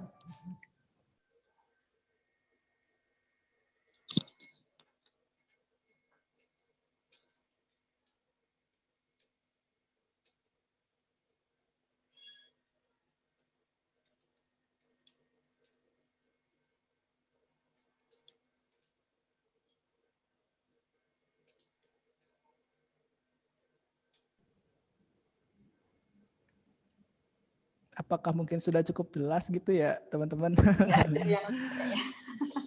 Kalau misalnya ada yang mau bertanya, boleh langsung ditanya aja ya teman-teman di kolom chat.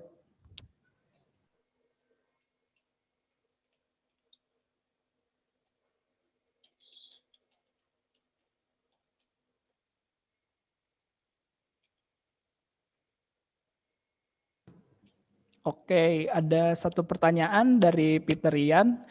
Ibu, pertanyaannya kira-kira berapa lama ya satu game itu bisa menjadi satu kultur? Begitu pertanyaannya, Bu. Satu game bisa menjadi satu game bisa menjadi sebuah kultur ya. Ya kalau misalnya sebuah kultur sih butuh waktu yang cukup panjang ya, dan itu harus continue gitu. Karena dulu saya ingat banget sih awal-awal Pokemon muncul itu yang generasi pertama itu kan dari Game Boy ya. Yang seri Red, Green, Blue sama Yellow itu dari Game Boy, itu pertama muncul udah 151 karakter kan dari si Pokemonnya. Dan untuk si player atau pemain menyelesaikan game itu aja kan butuh waktu yang tidak singkat ya, cukup lama lah. Itu belum selesai sudah langsung dipukul jeder keluar yang generasi kedua yang seri Gold, Silver sama Crystal gitu.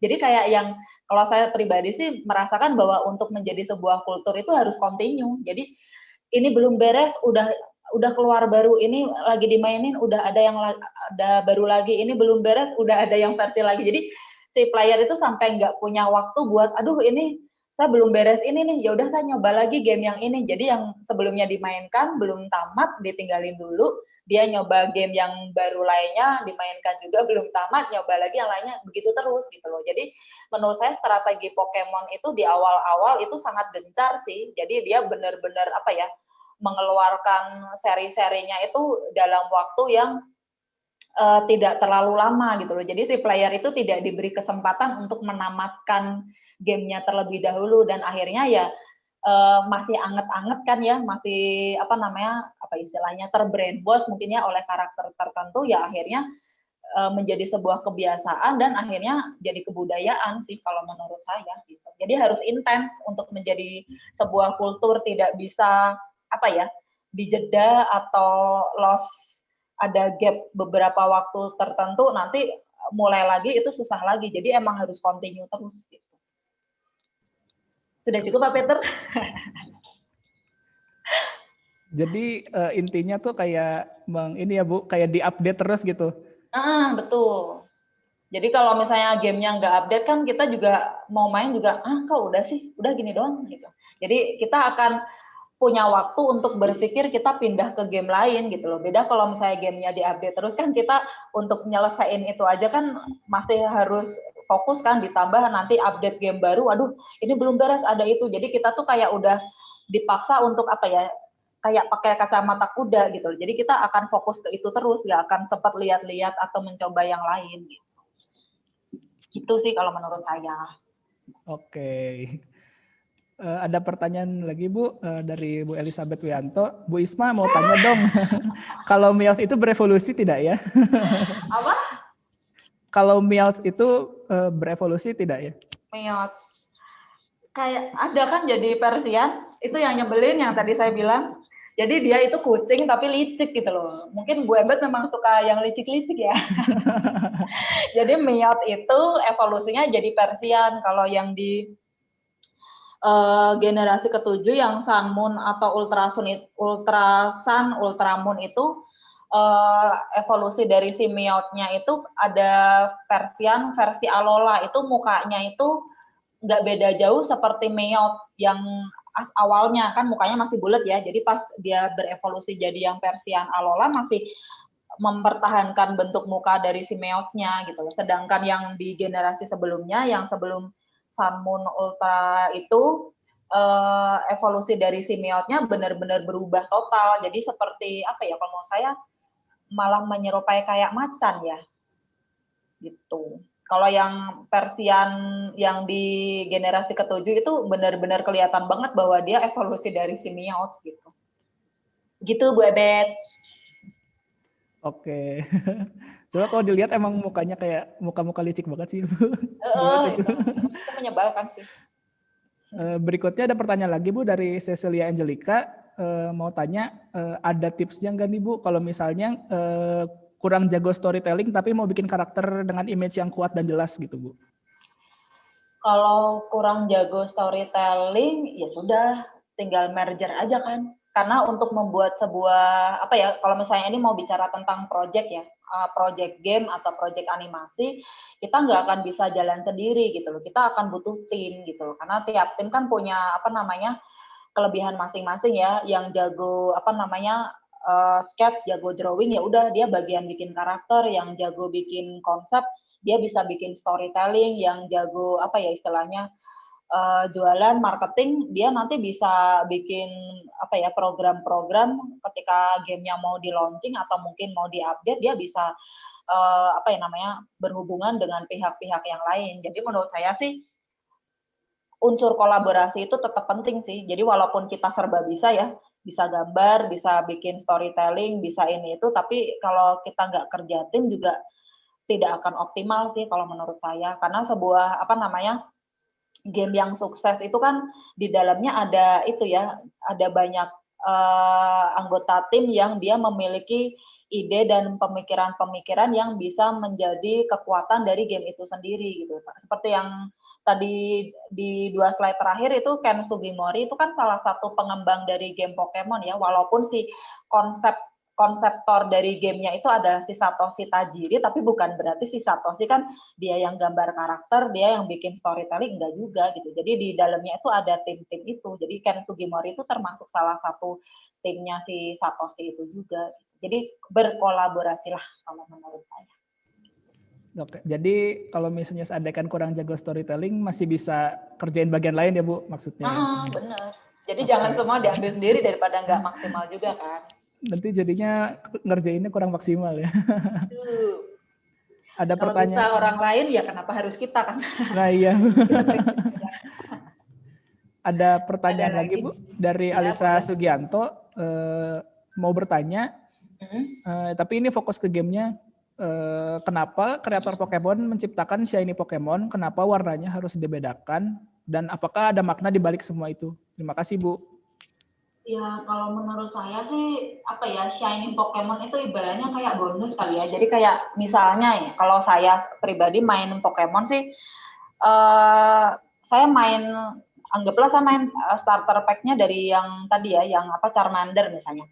Jadi si Charmander ini kalau udah evolve kan dia akan menjadi Charmeleon kan. Nanti dari Charmeleon saya evolve-in lagi jadi Charizard nih. Kan kalau udah Charizard kan otomatis saya hilang dua ini ya. Si Charmander sama Charmeleon kan saya hilang nih. Saya akan mencari Ditto yang ya kalau bahasa kasarnya mah sex slave lah ya, yang di Pokemon yang dia dikawinin sama siapa aja dia bisa bertelur gitu.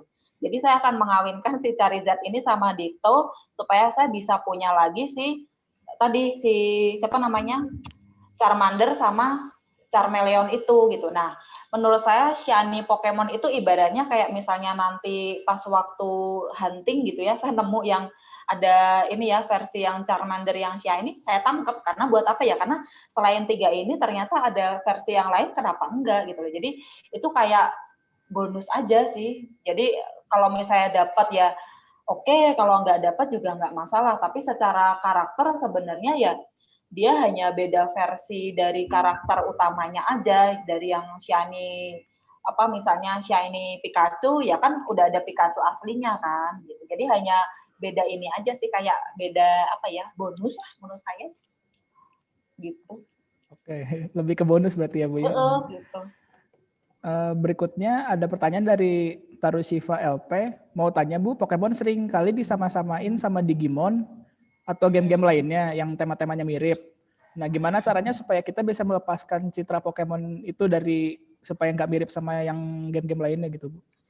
Sebenarnya Pokemon sama Digimon sih udah pasti beda ya. Dulu waktu kecil saya ingat banget tuh, saya sama adik saya kan sama-sama suka main game ya. Kita main game dari Pokemon yang generasi 1 dari Game Boy yang minjem temennya adik saya itu main gantian.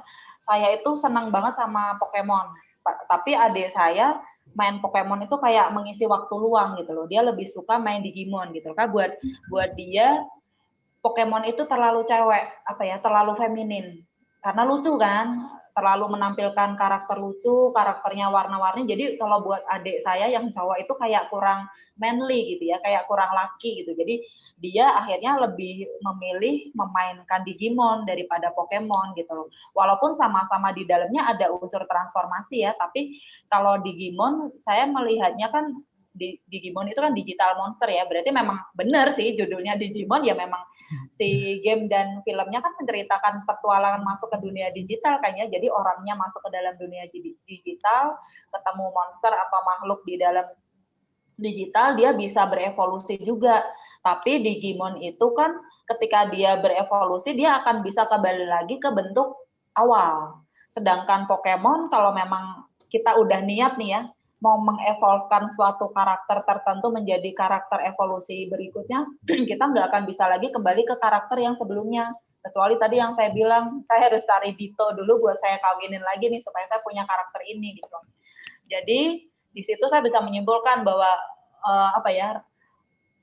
orang yang main Pokemon itu ya dia harus berpikir dan hati-hati gitu, karena apapun keputusan yang dia ambil nggak akan bisa kembali lagi gitu.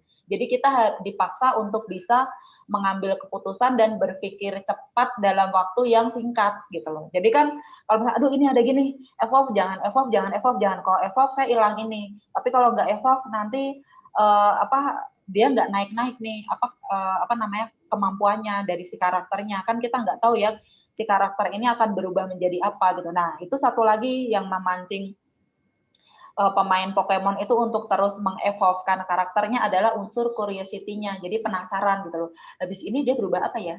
Habis ini dia berubah apa ya gitu. Tapi ternyata ada satu karakter ya mau dinaikin levelnya sampai panjang nggak berubah-berubah ya karena memang dia emang nggak bisa evolusi gitu. Jadi ya menurut saya sih dari awal memang konsep Pokemon sama Digimon udah beda sih. Kalau Digimon itu ya memang dia lebih fleksibel ya. Jadi dia setelah evolusi bisa kembali ke bentuk sebelumnya, bentuk awalnya, bentuk cibinya, bentuk yang lucunya gitu. Sedangkan kalau Pokemon dia sudah berevolusi, dia tidak akan bisa kembali lagi ke bentuk awal. Jadi udah pasti beda gitu. Karena kalau ada orang yang menyamakan itu Pokemon sama-sama Digimon ya karena memang orang yang ngomong itu belum main aja gitu loh. Kalau udah main gamenya atau nonton animenya, saya yakin tidak akan berpendapat bahwa Pokemon sama Digimon itu sama. Itu menurut saya. Berarti kayak lebih ke ngelatih ini ya, kalau misalnya Pokemon tuh kayak ngelatih decision making-nya kita gitu ya Bu, secara psikologis. Jadi kita belajar banyak dari Pokemon itu ya harus berpikir cepat, mengambil keputusan dengan cepat kan. Karena kalau aduh gimana ya ini evolve jangan udah keburu entah mati Pokemonnya, diserang Pokemon atau apa gitu. Oke. Ada pertanyaan berikutnya Bu dari Prabu M. Apa yang membuat gen-gen terbaru, generasi-generasi terbaru Pokemon tuh punya desain yang lebih berbentuk tidak lancip atau tumpul dan lebih lucu kalau dibandingkan dengan Gen Kanto dan Johto atau generasi 1 sampai 2. Tadi yang generasi berapa yang bentuk lucu? Generasi terbaru Pokemon. Oh, yang terbaru mungkin 5, 6, 7, 8 itu ya, yang terbaru ya. Kalau menurut saya malah kebalikannya sih, mulai dari generasi kelima tuh ya, yang Black White itu Black 2, White 2, itu karakter Pokemon itu lebih dark, lebih serius.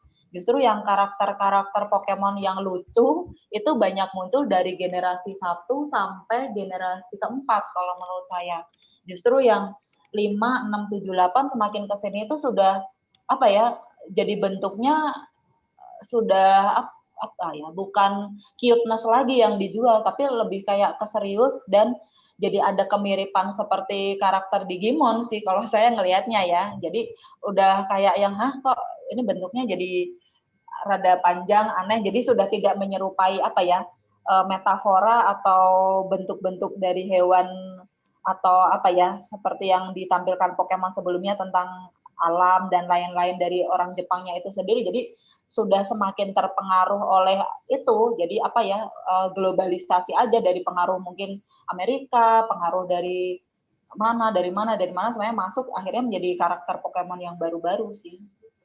Jadi kalau mau saya malah itu ya. Tapi kalau misalnya tadi siapa yang nanya yang semakin kesini semakin lucu, aduh saya bingung lucunya di mana ya, karena terus terang sih saya pas waktu main yang Pokemon Black White itu kayak yang nggak tahu ya, saya ikut kayak tertekan gitu, kayak stresnya bener gitu, kayak yang ini kenapa sih gamenya lebih susah, terus karakternya kok evolve-nya lama banget gak berubah-berubah, padahal ya kalau baca dari walkthrough-nya dia harus level sekian udah evolve, tapi ini udah level segini kok kayak apa ya, nggak evolve gitu. Jadi kayak yang susah banget dinaikinya. Beda sama yang generasi-generasi sebelumnya 1 sampai 4 itu masih main Pokemon itu masih rada fun ya, tapi udah yang 5, 6, 7 ke sini kalau main Pokemon saya langsung spaneng gitu, kayak ngerjain apa gitu ya, karena jadi serius gitu loh.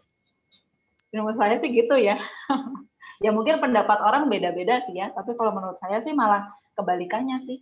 Semakin ke sini malah Pokemon jalan ceritanya, storytelling-nya, dan karakter-karakternya malah jadi lebih serius gitu. Jadi sudah bukan main-main lagi gitu, memang benar-benar kayak yang Pokemon targetnya untuk orang dewasa. Kalau yang sebelumnya 1, 2, 3, 4 itu masih anak-anak bisa, remaja bisa, dewasa bisa, tapi udah ke sini malah lebih cocok untuk target marketnya untuk orang dewasa kalau menurut saya. Jadi kembalinya ke faktor subjektif masing-masing sendiri ya Bu ya. Kan game kan kita memilih karakter sesuai yang mewakili karakter kita ya, personifikasi kita, karakter sifat kita seperti apa, kita akan memilih karakter dalam game yang kurang lebih mirip sama kita gitu. Karena kan kita ketika main game seolah-olah mempersonifikasikan bahwa yang saya mainkan itu adalah saya di dalam game. Iya, benar-benar Bu. Setuju. Oke Bu, berikutnya ada pertanyaan dari Yonatan Christian. Saya ingin bertanya, menurut Ibu kira-kira apa hal penting yang dapat kita ambil dari desain atau filosofi dari karakter Pokemon buat diterapkan dalam kreasi karakter kita ke depannya yang akan kita buat gitu Bu? Ya, kalau saya sih setuju dengan yang tadi ya, kesimpulan yang saya ambil. Jadi keselarasan alam dan budaya yang ada di sekitar kita sih. Karena kan itu kaya banget ya. Kita mau angkat, kita mau gali, kita mau tampilkan sebanyak apa juga. Tiap misalnya nih dalam satu kelas ada 10 orang gitu ya. Misalnya saya kasih tugas, coba bikin karakter atau tokoh game dari inspirasi hutan tropis misalnya. Dari 10-10-nya itu saya yakin nggak akan ada yang sama.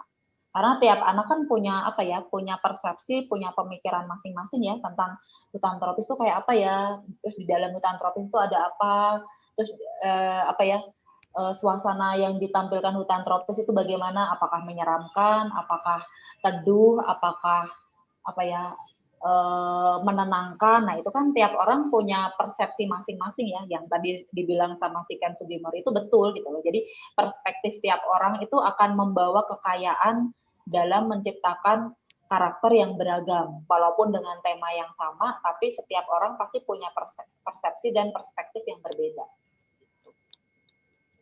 Oke. saya setuju sih sama ngambil ke budaya gitu karena apa sih kayak budaya di Indonesia juga kan udah luas banget gitu. Banyak banget yang bisa diambil. Jadi kalau misalnya banyak orang disuruh bikin tentang budaya yang sama, pasti hasilnya juga nggak bakal sama juga gitu karena saking beragamnya gitu. Mungkin kalau Pokemon base-nya di Indonesia juga mungkin karakternya bisa lebih dari 890 itu ya Bu ya. Oh iya betul.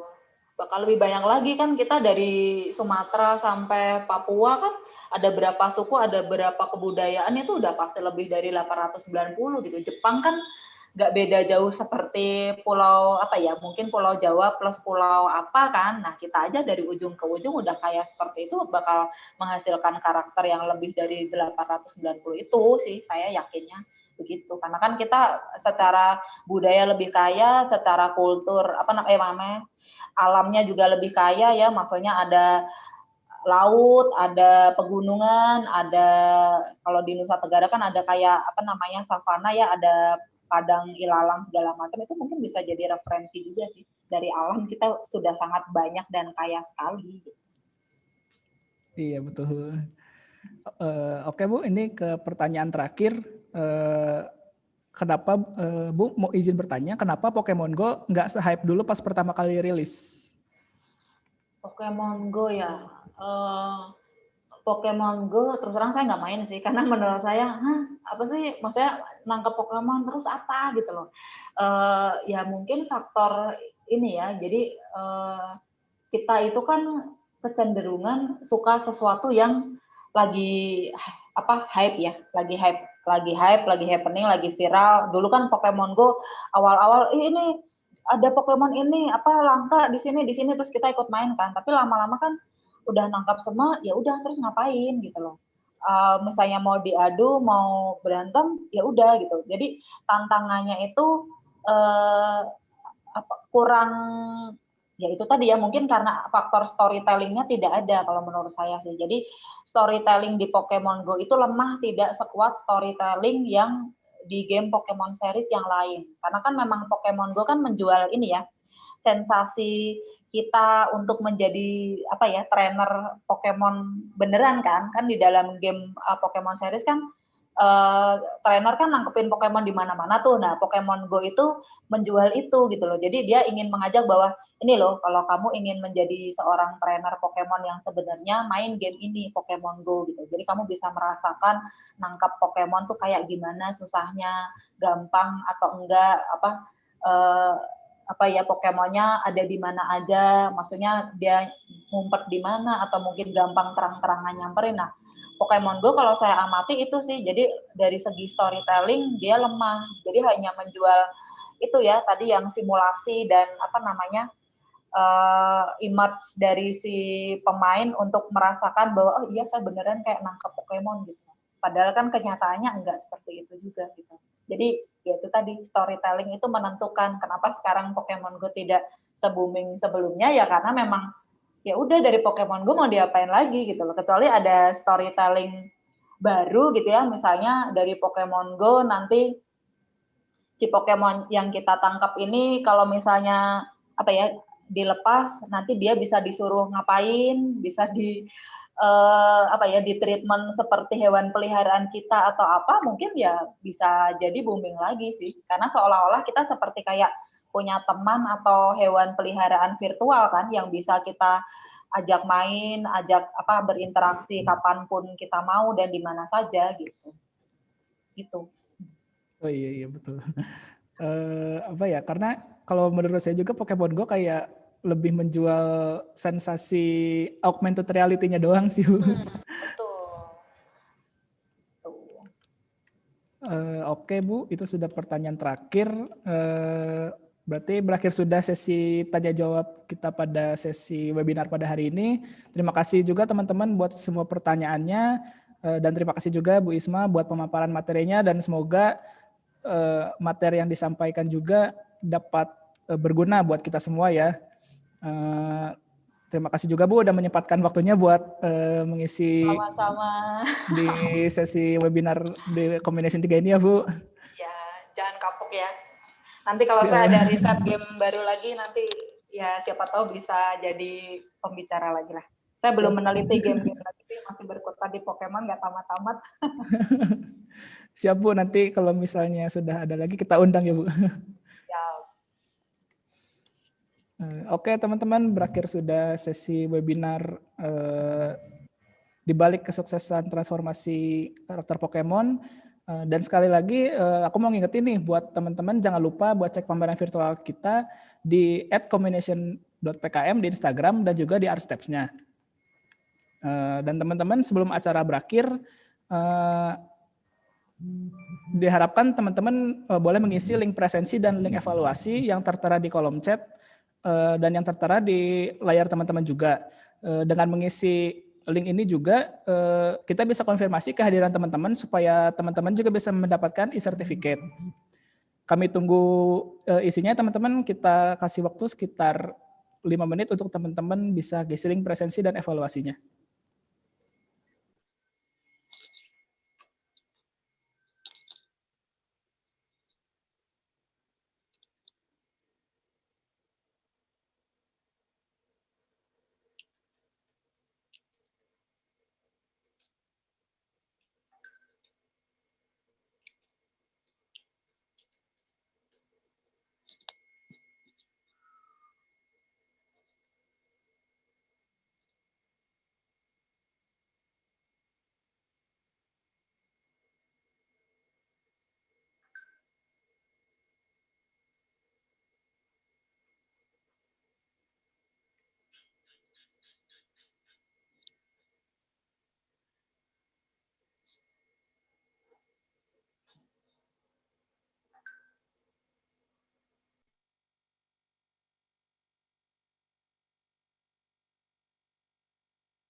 Oke teman-teman, terima kasih atas kehadirannya pada hari ini yang di dalam Zoom meeting ini ataupun yang ada di live streaming YouTube juga. Terima kasih juga sekali lagi buat Bu Isma, buat Bu Iren, dan buat Pak Hendra juga buat kehadirannya di acara combination di hari pertama ini. Semoga semuanya tetap sehat-sehat dan tetap melakukan protokol kesehatan. Mohon maaf bila ada kesalahan kata yang mungkin tidak disengaja dari saya. Dan saya Matthew, pamit undur diri. Selamat sore. terima kasih. Terima kasih Bu, sama-sama Bu.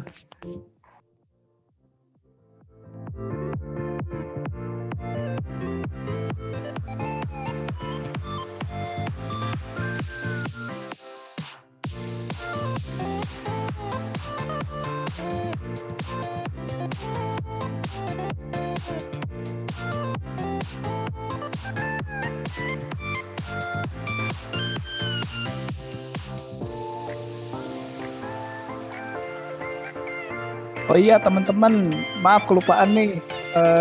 Kita akan melakukan prosesi foto bersama nih. Buat teman-teman boleh membuka kameranya.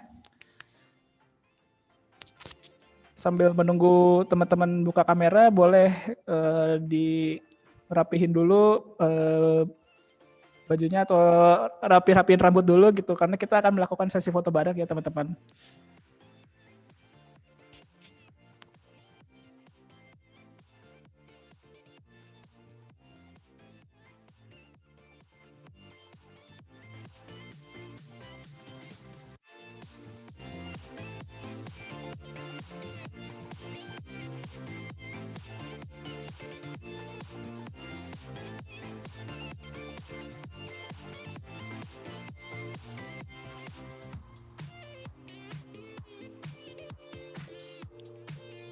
Teman-teman yang lain masih ditunggu buka kameranya ya.